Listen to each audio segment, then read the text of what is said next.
Well, this video is gonna be dumb, but I'm going to enjoy it. And I'll tell you why. As a child, or really, hell, even as an adult, have you ever just had the impulse to take something apart solely for the purpose of seeing how it's constructed, right? Maybe you want to learn how a few things works, how they're wired. You know, as a kid, I used to take crap apart all the time. Like, this was just my thing, to the point of which it would sometimes get me in trouble. Side note, as a child, I learned the ways of a transformer. Not necessarily like how to build one or how they worked or anything like that, but I learned the ways of an AC to DC transformer and being able to hook up a little switch and a little 9-volt battery or whatever battery, really, to one end of the transformer and being able to use that to shock my friends. It was probably the most memorable thing in my childhood, and it was hilarious, and I got in trouble multiple times at school because I would take it to school. If you guys don't know what I'm talking about, take any electronics that you have that plugs into the wall, right? Take it apart. You're gonna find a little block. It's a transformer. Inside that transformer, it takes the AC from your wall and it converts it to a DC voltage, and it usually runs the stuff that you plug in, because most electronics, like alarm clocks or whatever, things of that caliber, do not run off of AC. It actually converts it to DC. However, if you take a battery and you hook it up to that and you have somebody holding each one, like let's say a 9-volt, and someone holding the opposite end where it would normally plug into the wall, like touch those little prongs, and you just barely tap it, you get a nice little, it's hilarious. Longest intro ever, I know. The point is, I like to take things apart, and in today's video, I'm taking this thing apart just to see how it looks on the inside.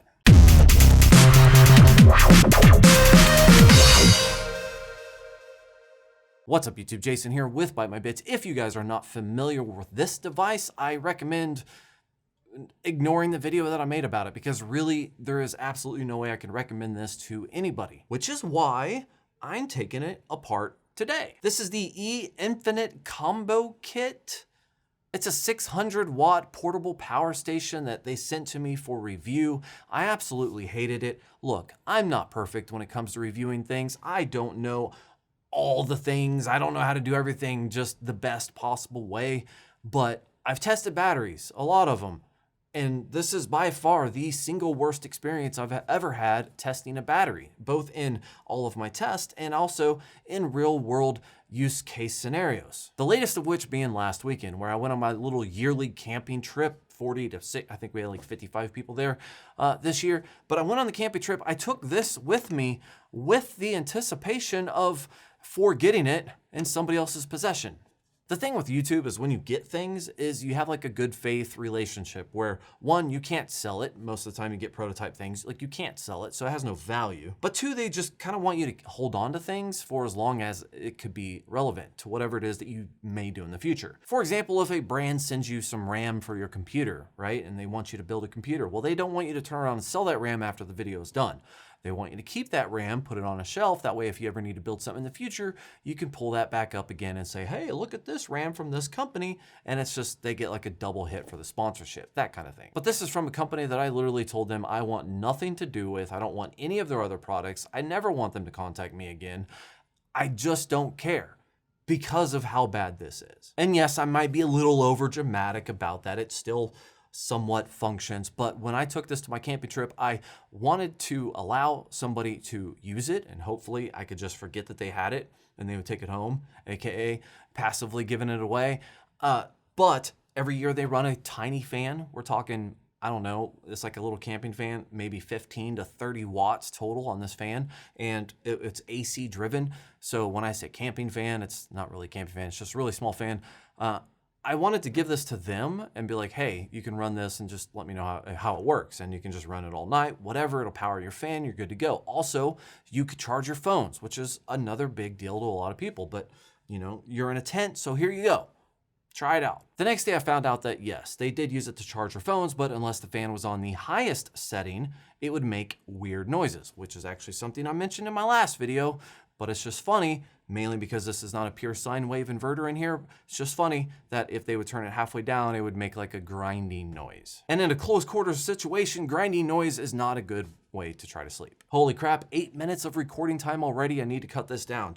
editing. Jason, do your thing. Let's jump right into it. First thing is this handle. So it's detachable. It's got its own batteries. I'm actually not going to take this apart just yet, if ever. I don't really care. This is pretty basic. It charges. You can actually charge like your phone or something off of it, but I just don't care about that whatsoever. And I don't even know how this thing comes apart, but in order to do this, I have multiple tools. I don't know how much on screen you can see this, but I have a variety of different hand tools, including a bunch of different size like screwdrivers and things like that that I could choose from. I also have picks, I have wedges, I have I forgot what that's called, but I got the grinding, let's cut it apart tool. I got a razor blade, I have a hammer, and then if a hammer doesn't work, I have a bigger hammer.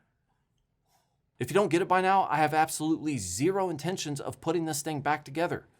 This is going in the trash when I'm done. I'm going to try to destroy it elegantly, but I'm destroying it. The big question is how do you take this apart? Most of the time it's gonna be on the bottom, so if I had to guess, I would say that these little things on top are going to be, oh, it says beta prototype for internal testing only.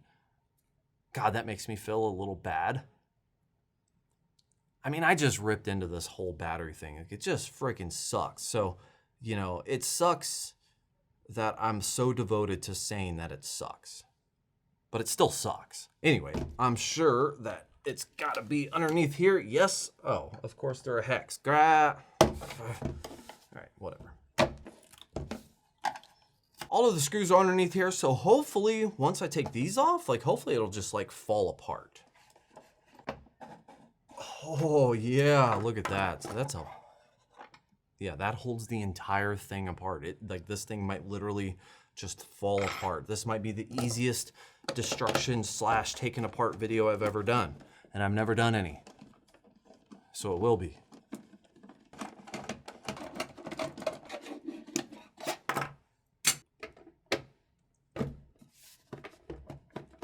Okay, it's not sliding right out, so I'm gonna check to see if there's anything underneath the sticker, which I feel like there's something right there. Nope, that's just a mold. Okay, I don't see any visible areas.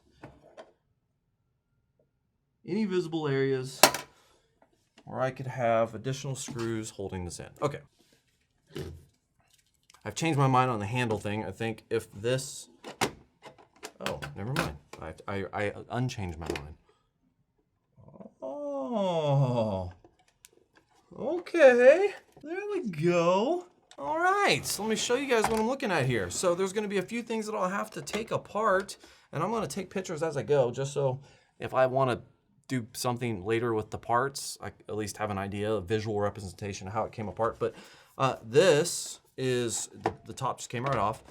This is how it's wired to the top. This is the front board. This is where you get the, let's say, 3 USB Type A's, 1 USB Type C, a DC out, an on and off button, and then a DC in, like a solar input. I could go through this and cut wires, but I think it might be possible for me to avoid that. It would be cool, honestly, to just kind of get everything apart and still function.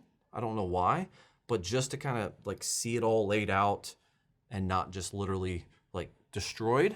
Like hammer is the last option. These 3 screws right here seem to be what hold in everything, so this should be good. Another thing that I am not really sure about, but knowing that there's like, you know, probably some capacitors or transformers, stuff like that, knowing that that kind of stuff in here is in here, then I do have to try to like not touch too much stuff without shorting it out with this. Like literally, this is a word of caution. The batteries in this are still hooked up, right? So this, technically, everything in here, whether it's turned on or not, is alive. So I have to be careful, even like, yeah, until I disconnect the power, it's a threat, potentially. DC out, what was keeping it in there? Well, that was stubborn. So on the top here, it does have two things. So it has a screen, which was one of the things I hated because it's super limited, and it does have a power button. Obviously, I want to make sure I don't hit that power button just because I don't want to activate anything that doesn't need to be activated.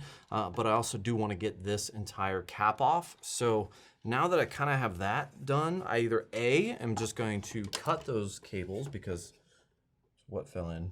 What was that? So I either have to cut these cables because when they assembled it, they basically sat it probably on a table and, like, you know, soldered it. But I feel like in a production environment, you wouldn't do that. Not that I have any idea, but I feel like that would be his thing. So I'm thinking it's possible that here at the bottom, oh gosh, that's the kill zone right there. Oh yeah, okay, I was right. I'm gonna take this apart sideways. The screen, no way this can backfire on me. The batteries are like right there. This is kind of cool looking actually. The screen has an a little plug in here, so let's turn this around. Probably should have did this before. Screen has a, ooh, does this just come off? There we go. So here's the batteries. So this, I believe, goes up to the screen, which is what I was looking for, which will let me pull this through, right? Right, is this a screen? Yep, that's the screen. Okay, so there's that. So that's the screen. I'm gonna be really careful with this, but let me give you kind of a look here of what I got going on now. So check that out. That's the battery as it fell out of the bottom.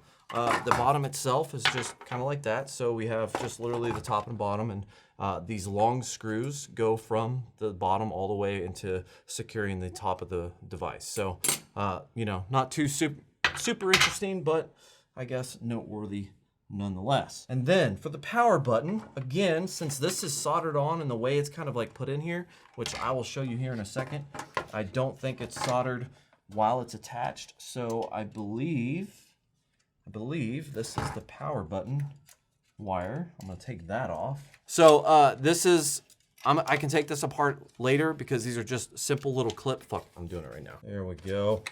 Boom. There's that crappy screen. Seriously, Combokit, whatever the frick your name is, that screen sucks. That is probably one of the reasons why I hate it so much. I mean, aside from it performing really bad, but that is like one of the instant negative feelings I got off of it was, holy crap, that screen sucks. Zero information. So this is really simple. Power button, screen, boom. And there we go.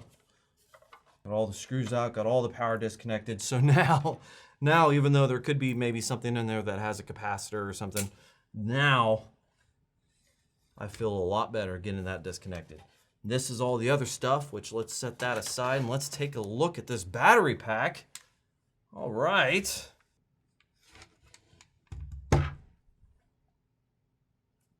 That's a battery pack.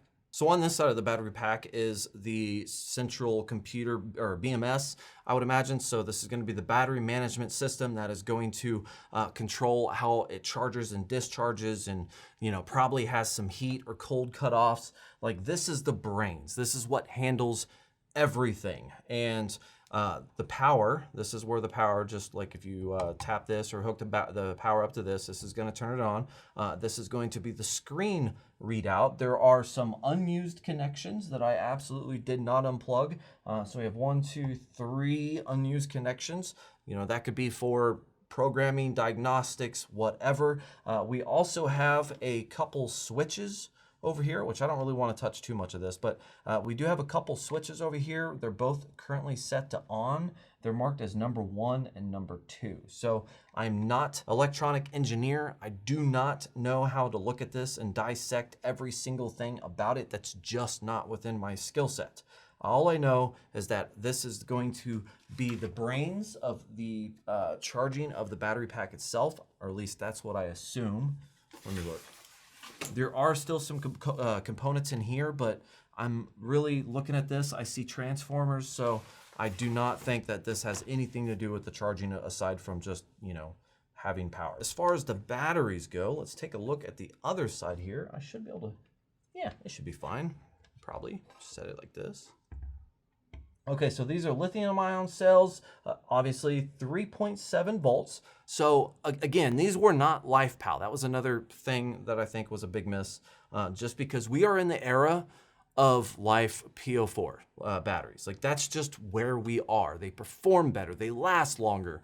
Like they're just better batteries. So these batteries are labeled 041522. It does have a heat sensor right here, like kind of plastered in between these batteries. So that's gonna help it from, discharging or charging while they're too hot.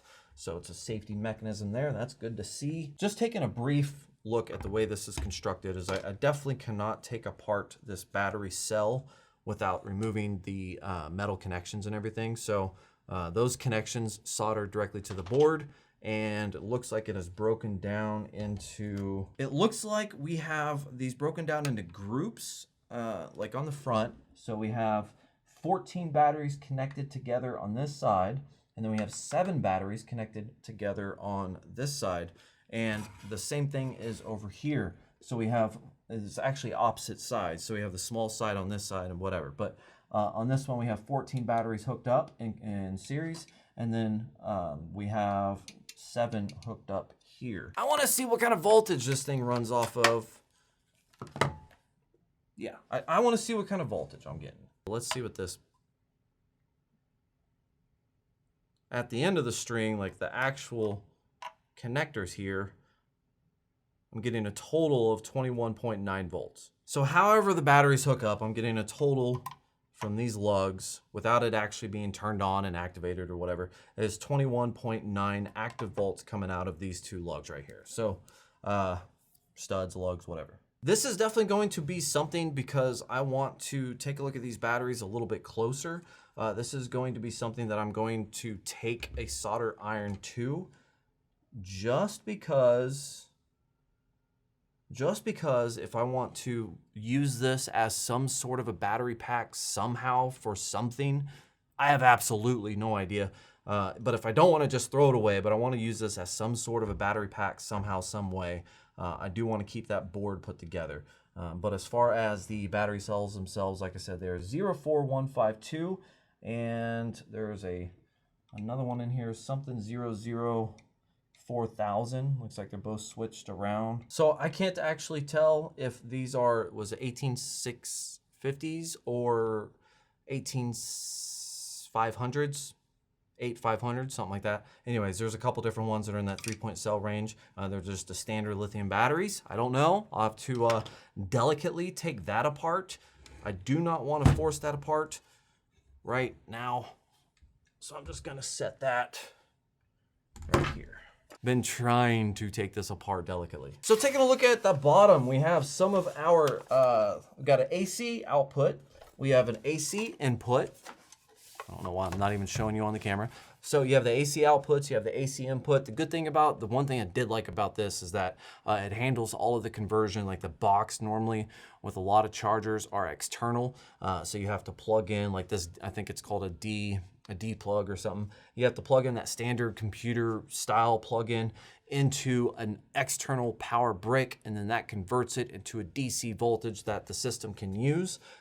So that was one bonus here, and one thing I did like is that they included all of that in there. So it does have the input and then 2 outputs. It also has the output for the standard cigarette lighter, and then the power switch to turn that on and off, which should be completely dead. Yes, it is. Weird, you take the batteries out, and now it's dead. Those come unplugged. This is the DC, like the central hub for the DC, essentially. So this powers it on. This turns the DC on and off, which activates your DC out, your C's, your type A's, and this is your input for the solar or whatever. So this positive and negative goes down probably to the cigarette lighter, if I could imagine. Just pull it out. Pull-out game is kind of weak right now. There we go. Like it'll go through the hole. It's just difficult. Hard to really see it, so I'm just gonna have to finger it out. Might be to just unplug the connections to the outlets, the AC outlets, because it looks like those pop out. And if those pop out, then I will have all of the room in the world in order to get those wires out. There we go. All right. See, I'm just learning, you know, like everything is custom made and it's like, you're not using off the parts or off the shelf parts, you know. This is the DC control center. You know, again, it's going to take everything from the battery. It's going to go to your outlet for the cigarette adapter, and then you have all of your connectors here, including the input for your solar. So nothing too crazy interesting, but because it was all connected and just kind of flopping about, I wanted to get it out of there. I feel like I'm doing really good right now because I haven't broken anything or cut any wire. There we go. Positive, negative, ow, and ground. Okay. What the hell? What did that plug into? I don't know. I don't know what that plugged into. Oh. So it looks like on the top of the inverter right here. Wow, wait, what? All right, so these are 600 watts. 120 watts or 120 volts rated at 5 amps is what it says on the side. Actually, I can look at it and verify it. Yeah, 120 at 5 amps. So that's 600 watts. And this is the connector for it. This connects to the top right here. You can see it. So it connects to the top right here. This little plug-in right there coming off of the inverter. That plugs into this. There's only 2 connections. Right? You know, only have 2 connections. Yes, on these you have the ground, but the ground doesn't really, I don't really know what the ground connects to. Honestly, I don't think the ground was connected at all. I have to reference my images, but I don't think the ground was connected at all. I mean, most of these things aren't grounded. There are some power stations that have the ability to ground, and they actually do connect internally, and you have the option to stick like a rod in the ground if like you have a lot of heavy usage and you want to make sure that it's grounded, but you know, that was just... It doesn't have a ground, not that big of a deal. My point is though, is that the lugs that come off of here, you can see it in that camera, but it comes off of here, right? Those lugs goes off into this splitter, which is only 2 connections. And then that gets connected to both AC outlets. That is one tiny little pin that connects to these 2 thick wires that powers both your AC outlets. Hey, don't get me wrong. I'm sure that, you know, it's probably fine. Yeah. Okay. So, oh man. Okay. Well, yeah. I mean, this is what connects. This is the pin that connects both AC outlets, which probably fine, but this is the pin that connects both of them. I just find it weird. That's all. I just find it a little weird. I don't know if that's justified to find that weird, but I find it weird. I guess what I'm saying is that they probably tested this just because it's only 600 watts. It's probably just fine. It's when you get into the higher end connections, drawing more watts from an AC outlet, for example. Most AC outlets, you know, if you're running like the 15 amps, you know, you're going to be able to get what, 1800 watts out of it. So this is only 600 watts. So it makes sense that the inverter would kick it off before you would have any heat issues, you know, with a small connection like that. So it's, again, not a big deal, just something I'm taking a note of. There's really no reason for me to like take apart all of this stuff. This is just a cigarette lighter adapter, but I'm gonna take it apart. Over here, I see a very, very thin heat shield. Very thin heat shield. So this is just probably to direct some of the airflow. Nothing too important, but definitely something I'm gonna take off so I can see more and take apart more. Very thin plastic, almost paper, but it's definitely plastic. This is what I was talking about earlier when I said if you want to take apart electronics and shock your friends. This box right here is what I use to take out of radios and things. And it takes AC on one side, DC on the other. And if you hook up DC on one side, it'll convert it to a very small alternating current, and it'll just like make people just do that. It's hilarious. But if you have a wheel that constantly flicks it on and off, so. Snip this real quick. I think this is gonna be the first thing that I cut. Absolutely first thing, which is just separating these. Pull out these little, God, what are these, like 80 millimeter? Whatever. And then as far as this board, it does have a few cables that are running down the bottom that are connecting to the AC in. But this is going to be the wall wart, and this is what I like because they built all this in. This is what you would usually find in like the bricks, those little wall warts, the things that you would plug in one side and unplug the other. It's just literally converting from AC to DC. So there's a lot of things that have this separately. A lot of these power stations have this power brick separately, and they usually, depending on the power requirements, have their own cooling. On something like this, on how small of a charger it is, I would say that it probably would not require any excessive cooling aside from what this was built into it. So should be fine. And then last but not least, this is the inverter. This is going to be taking the battery pack little cells that we got over here. It's going to be taking the power from that and converting it over to alternating current, aka AC. This is where the magic can happen or fail. Now, I don't know why I haven't done this sooner, but I really kind of wish I would have saved some of like the old ones that I've had. Like, I've reviewed other power stations on this channel, and I keep it for like a month. I test it. Usually it's about a month turnaround time on those videos, and I charge them and discharge them, etc. I've had more than a few of them fail on me, and like they won't charge. Like the last one that I got rid of, like I would plug it in, no matter what I did, the screen would just flash. So nothing would turn on, no AC, no DC. It wouldn't take a charge. I mean, it just died. The problem here is that I just threw it away because I really did not consider until this one, which I don't know why, but I did not consider taking it apart.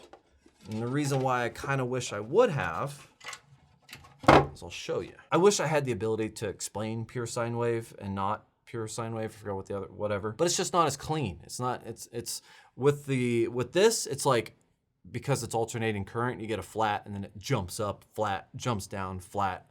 With a pure sine wave, it's a smooth transition between each one because it's alternating back and forth in frequency. So I wish I would have saved some of the old batteries that I've thrown away that had a pure sine wave inverter. Looking back, it's dumb to get rid of them when they break because I probably could have disassembled, let's say, the inverters from those and just hooked up new batteries to it. Maybe the batteries died because I neglected them, didn't charge them, or didn't keep them maintained, whatever. So I feel kind of dumb throwing some of those away, especially now because I, at bare minimum, could have taken them apart and could have taken a look at the difference between a similar size, let's say 350 to 600, 500 watt battery, and actually taking a look at the difference and seeing what they look like. But this is the inverter. You can see it all right there, how it's wrapped around. You have the main power lines that are going to be drawing the power from the battery pack coming off right here. These, I forgot what all these plugged into, but like there's power switches and stuff like that. I took photos of it. This is going to go down to on the side right here. It's just going to be a little power switch that's going to be turning on DC stuff. Right here. Definitely have some heat sinks here to allow the fans to do their work to keep this thing cool, because like I said, this is going to be the primary thing that's going to be generating heat, and it looks like it has some pretty decent heat dissipation. Not that I completely understand how or what these parts are that are going to get the hottest, but yeah. Here's something interesting though. Look at that. This thing has two 25 amp fuses soldered into it. Look at that. Two 25 amps fuses soldered into it. That's interesting. So, soldering fuses onto the board itself might be a normal practice. I don't have a ton of experience taking these things apart. But if I'm just like thinking about it logically, that means if you do something to trigger one of those fuses to go bad, then that would break the machine and it would just not be usable. So then you would have to go through warranty, probably send it back or pay for repair, etc., all because of a blown fuse that was literally soldered onto the board. A lot of bigger inverters, especially like if you're into home solar, stuff like that, they have like fuses that will pop that you can just push in. They're external fuses, so they'll pop and it kicks something off internally that you triggered that you can just reset with the push of a button. But with this one, it is soldered onto the board. So that could be a very, I don't want to say easy, but it could be a potentially easy failure point that if you're willing to take it apart and you're willing to play with some soldering, you could repair it. Like if I took this apart and it wasn't working, and I took a look at these fuses and I go, yep, that fuse is blown. I'm gonna have to desolder it, put a new fuse in, and then resolder it. That could potentially be an easy fix, but it's also an easy point of failure. And if you're not willing to take it apart to find out, and then I consider that a downside. Now I forgot what I said as far as the voltage coming off here. Without testing again, I think it was like 24 or at least 22, which might ramp up once it's turned on and activated and all that.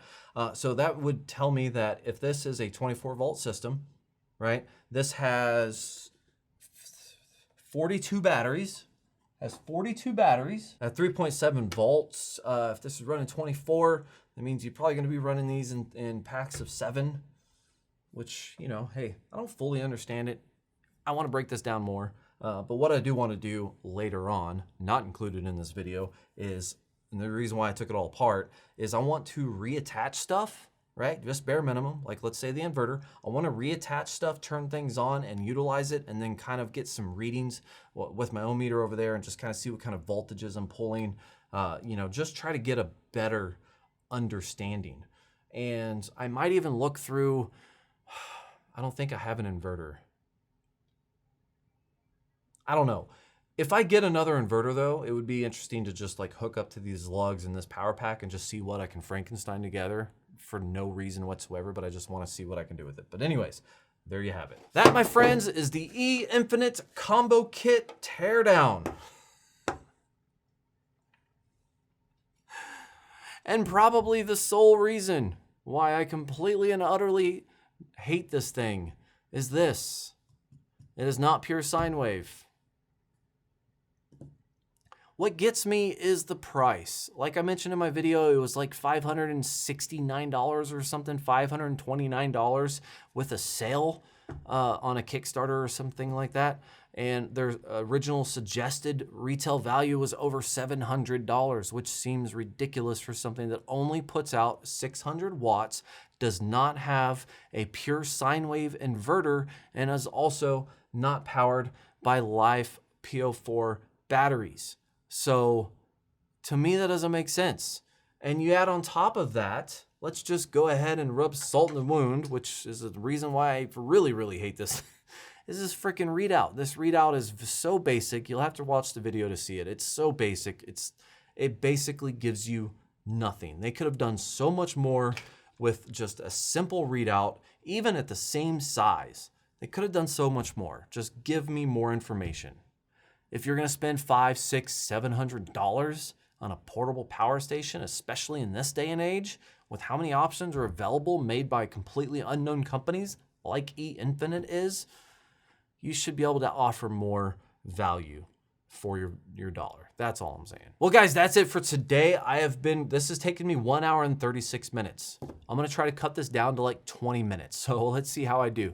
That's all for today. If you guys have any questions, comments, anything that I kind of touch base on, if you have any input on that you want, feel free to leave those in the comment section down below.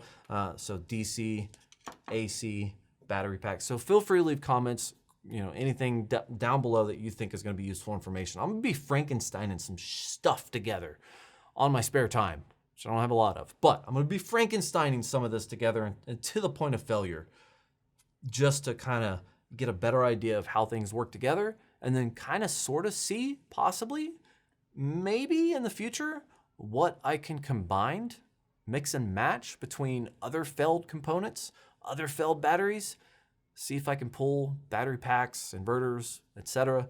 from other things and see what I can kind of mix and match together to make my own little Frankenstein pet project that has absolutely no real use case whatsoever, but still, it's still an option. I don't know. So leave comments down below. Thank you for watching. Like and subscribe, and have yourself a fantastic day.